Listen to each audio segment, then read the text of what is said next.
Hi hello नमस्कार, कसे आहात सगळे? आय होप सगळेजण मस्त मजेत असतील।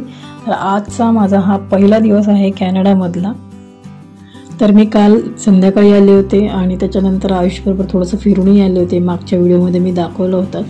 तर आता सकाळ झालेली आहे आणि मस्त सूर्योदय झालेला आहे। खूपच छान वाटतं आणि मस्त वातावरण आहे इथलं, सगळं फ्रेश असं।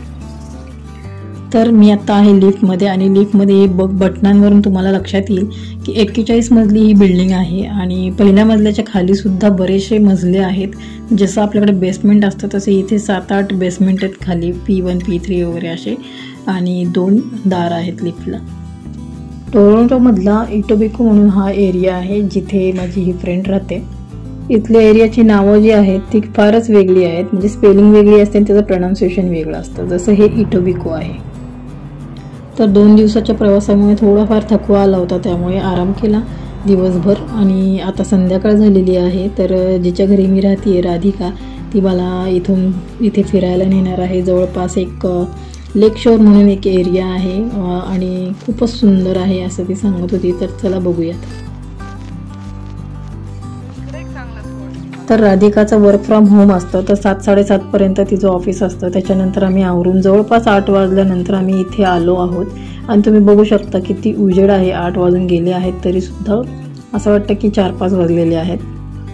तर आम्ही जिथून चालतोय त्याला ट्रेल म्हणतात, म्हणजे डाव्या बाजूला रस्ता आहे आणि या बाजूला ट्रेल आहे। तर ट्रेलमध्ये सुद्धा 4 ट्रॅक आहेत। तर उजव्या बाजूचे 2 ट्रॅक आहेत ते चालण्यासाठी आहेत आणि डाव्या बाजूचे 2 ट्रॅक आहेत ते सायकल आणि स्केटबोर्डसाठी आहेत। तर मी इथे आलेली आहे जुलै एंडला। तर इथे समर चालू आहे आणि विंटरमध्ये इथे बर्फ असतो, तर त्यांना काही एन्जॉयमेंट काहीच करता येत नाही किंवा फिरताही येत नाही मनमोकळेपणाने। तर उन्हाळ्यामध्ये हे खूप मजा करतात आणि दिवसभर तुम्हाला कुठे ना कुठेतरी कोणीतरी, कोणी सायकलवर, कोणी स्केटबोर्डवर, कोणी स्केटिंग करत, कोणी जॉगिंग करत अशी लोक दिसतील। तर ट्रेलपासून लेकपर्यंत जाण्यासाठी अशा पायवाटा आहेत आणि आतमध्ये जाऊन बसण्यासाठी असे छान कट्टे सुद्धा केलेले आहेत। मी एक वरचा व्ह्यू दाखवते ज्याच्यामध्ये हे कट्टे मस्तपैकी स्पष्ट दिसतील।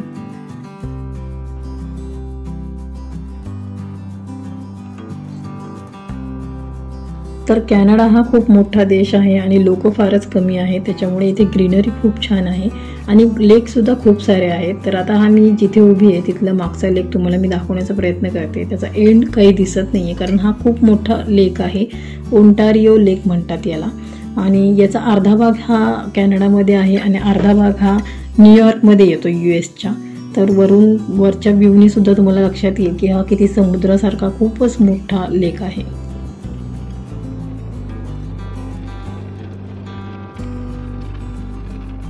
तर हे जे लेक आहेत हे विंटरमध्ये बऱ्यापैकी गोठतात आणि हे जे पक्षी वगैरे आत्ता दिसत आहेत ते थंडीमध्ये तर गायबच होतात, म्हणजे कुठेतरी मायग्रेट होत असतील, कुठे जात असतील कोण जाणे।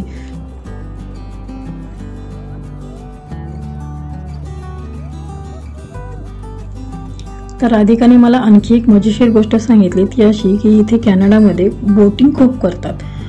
सगळीच लोक बोटिंग करतात आणि जे कॅनेडियन आहेत, जे लोकल आहेत इथले, त्यांच्याकडे तर बऱ्यापैकी स्वतःचीच बोट असते आणि ते गॅरेजमध्ये स्टोअर करतात आणि जेव्हा समर येतं तेव्हा आपल्या स्वतःच्या कारने टो करून लेकपर्यंत घेऊन येतात आणि बोटिंग करतात।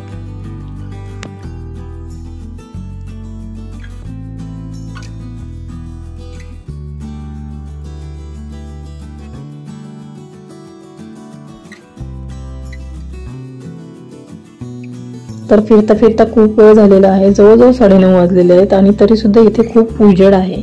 आपल्या इथे कसं विंटरमध्ये सगळ्यात लहान दिवस असतो आणि उन्हाळ्यामध्ये एक सगळ्यात मोठा दिवस असतो, तसं इथेही उन्हाळ्यातला सगळ्यात मोठा जो दिवस असतो तो म्हणजे 10 वाजेपर्यंत असतो। 10 वाजताच्या आसपास सूर्यास्त होत असतो।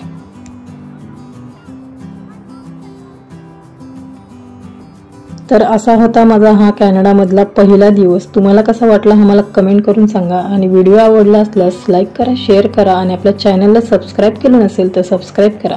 चला तर मग मी इथेच थांबते, पुन्हा भेटूया आपण पुढच्या व्हिडिओमध्ये। तोपर्यंत नमस्कार।